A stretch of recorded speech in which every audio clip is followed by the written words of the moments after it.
Today we're headed to the Indian subcontinent to look at two incredible architectural traditions that, on the surface, couldn't be more different. One is all about welcoming the world with open arms, while the other, it was built to keep it out with sheer force.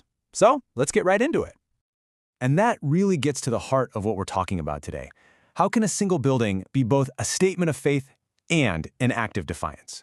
We're going to see exactly how the Sikh and Rajput builders answered that question, literally carving their philosophies into stone, marble, and sandstone. So, here's how we'll break it down. First, we'll look at each style on its own, the spiritual world of Sikh design and the fortified world of the Rajputs. Then, and this is the really cool part, we'll see how they connect. And finally, we'll wrap up with why all of this still matters so much. Okay, so let's set the scene. Imagine two powerful cultures shaping the very landscape around them. On one hand, you've got this faith-driven community in Punjab, and on the other, a dynasty of fierce warrior clans in Rajasthan. You know, their buildings, they're not just buildings, they're their stories told in stone.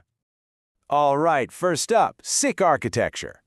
This style really hit its stride in the 18th and 19th centuries, especially under the great Maharaja Ranjit Singh.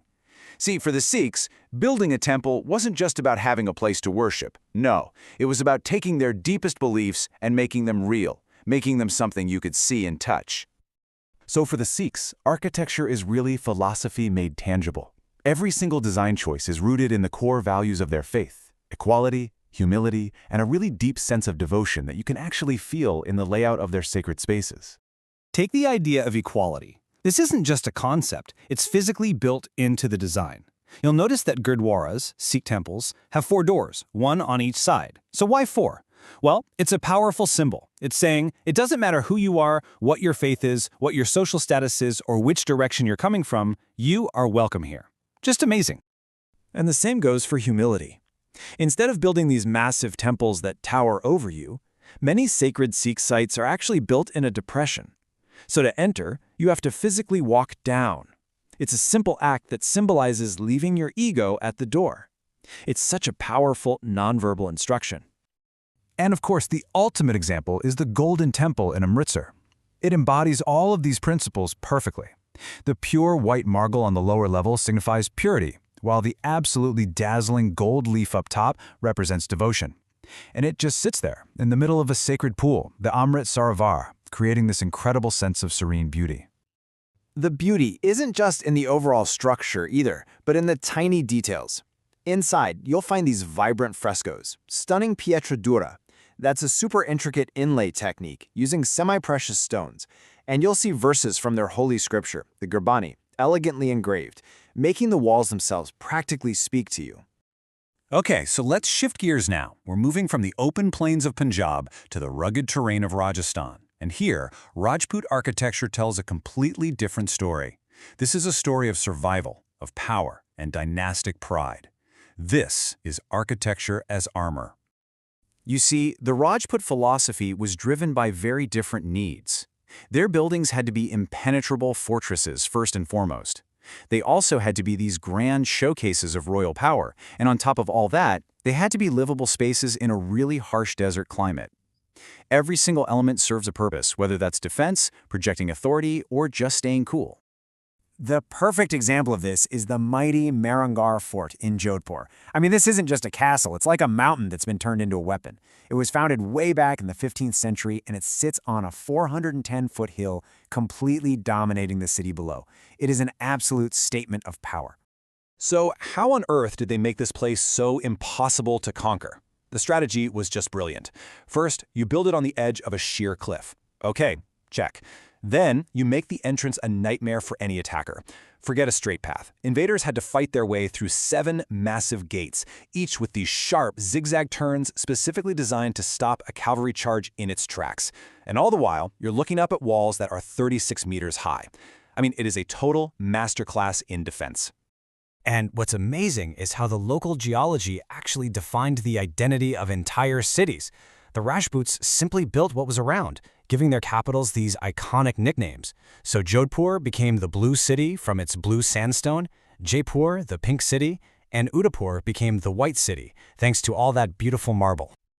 Okay, so we've seen the open-hearted temple and the lockdown fortress. You'd think they're total opposites, right? Well, this is where the story gets really interesting. Because believe it or not, these two styles were actually in a kind of conversation with each other. They were sharing a common architectural language. Take a look at the Chhatri, this little dome-shaped pavilion. On the right, you can see how it's just a signature part of the Rajput skyline. But then look to the left, and you see how Sikh architecture adopted this exact same element, using it to decorate the corners of their gurdwaras. It's a clear architectural echo. And it's the same story with Jharokhas, these beautiful, ornate balconies that stick out from the walls. In Rajput palaces, they were essential. They allowed royal women to watch court life without being seen. The Sikhs, well, they adopted them for ceremonial appearances, and as a really practical way to get some airflow. Different purpose, but the same gorgeous feature. And the similarities just keep going, even in the decoration. Remember that beautiful inlay and mirrorwork in the Sikh temples? Well, the Rajputs were masters of this too, creating entire rooms called Sheesh Mahals, or mirror palaces. Both traditions were really drawing from this shared well of Mughal and local craftsmanship to create these spectacular interiors. So, what does all this really mean? Why should we care? Because these aren't just old buildings. They are living, breathing symbols of two powerful cultures, preserving their core values for hundreds of years. I think this quote just captures the essence of it perfectly. If the Golden Temple whispers of humility, Mehrangarh Fort shouts of defiance. Two completely different stories, both told so brilliantly through the language of architecture. So let's recap the big takeaways here. Sikh architecture is basically faith made physical. Rajput architecture is a brilliant lesson in how to build for power and survival. And maybe most importantly, despite all their differences, they're connected, and they tell this fascinating story of cultural dialogue that's written in stone. And that kind of brings us to a final thought, doesn't it? These builders, centuries ago, created monuments that screamed a clear message about who they were and what they stood for. So it really makes you wonder, what are we building today that will tell our story just as clearly to the people of tomorrow?